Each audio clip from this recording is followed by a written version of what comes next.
When did you get the call that you were going to be in the WWE Hall of Fame with the Four Horsemen instead of Ole? Uh, I want to say it was probably about a year before it actually took place. Uh, John Laurinaitis called me and asked me if I wanted to be in, and I said, of course. And that was it.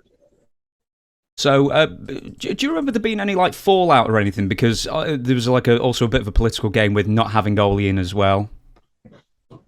I don't think Ole wanted anything to do with it. I'm sure he had the option, but Ole is Ole. He's a grouchy old bastard. Well, I'll tell you what, you've mentioned Ole, I mentioned Ole, and I brought it up with Tito Santana, who I know is in the same area as you, and you talked yesterday. And Tito said that Ole was the only person that he never had anything nice to say about.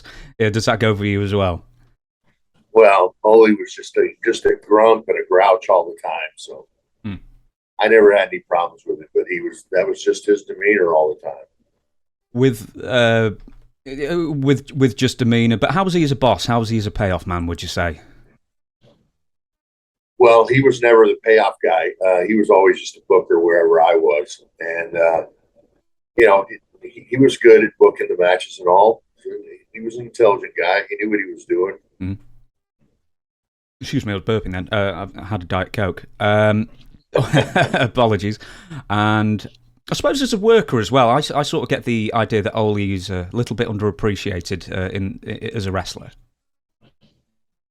Uh, he was a kind of ground and pound kind of wrestler. Keep you down on the ground. Uh, that was just Ole's style, Mm. and he was always just rough and gruff. Let's say you're facing Ole right now. What's the best thing that you can do to get the most out of Ole and vice versa? How would you work like the optimum match? With Ole Anderson, Mm-hmm. oh, I guess I would have to be a baby face in that match. I would just have to sell for him, just sell, and then try to get a comeback and do it as good as I could.